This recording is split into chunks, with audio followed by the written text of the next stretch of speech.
बदलनी है तो हमको आपको मिलकर ही प्रयास करना पड़ेगा। अगर बिहार के लोग प्रयास नहीं करेंगे तो बिहार को बदलने के लिए केरल और तमिलनाडु से तो लोग आएंगे नहीं। तो अगर अभी जो मैं अपनी भूमिका देखता हूँ, वो जीतेंगे अपनी ताकत से, क्षमता उनकी है। मेरी भूमिका कुम्हार की है।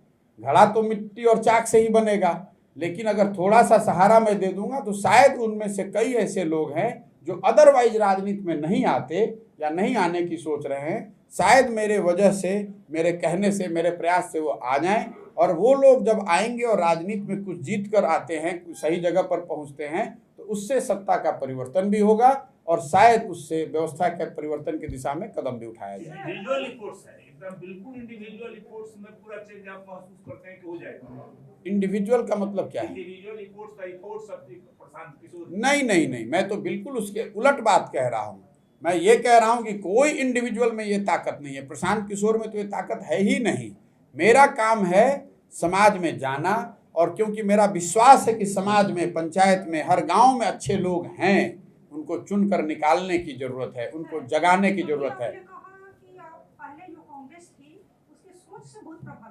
सोच से नहीं, जो व्यवस्था थी, सोच से तो बिल्कुल मैं महात्मा गांधी के सोच से प्रभावित हूँ।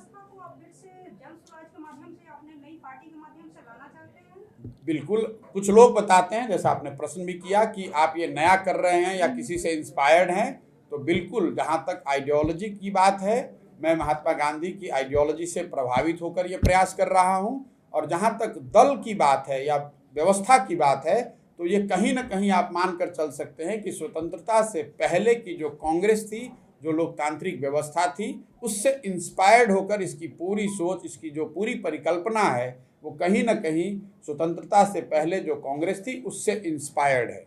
आप कांग्रेस के साथ जाएंगे क्या? मैं किसी के साथ नहीं जाऊंगा, मैं बिहार के जनता के साथ जाऊंगा। मैंने पार्टी बनाया नहीं है, मैंने पार्टी बनाने की कोई घोषणा नहीं की है। मैं बार बार आपको बात जो बताने की कोशिश कर रहा हूं कि 1950 और 60 के दशक में जो राज्य देश के सबसे अग्रणी राज्यों में जिसकी गणना होती थी, Bihar was one of the most well governed states in 50s and 60s। आपको हमको ये समझना होगा कि बिहार की आज जो स्थिति है वो किसी एक दल या एक नेता की वजह से नहीं है। अगर आप आंकड़ों को देखेंगे, ज़्यादातर लोग इसकी चर्चा नहीं करते हैं, अगर आप आंकड़ों को देखेंगे तो आपको पता चलेगा कि 1965 के बाद हर साल बिहार किसी न किसी राज्य के मुकाबले पिछड़ता गया है। इसकी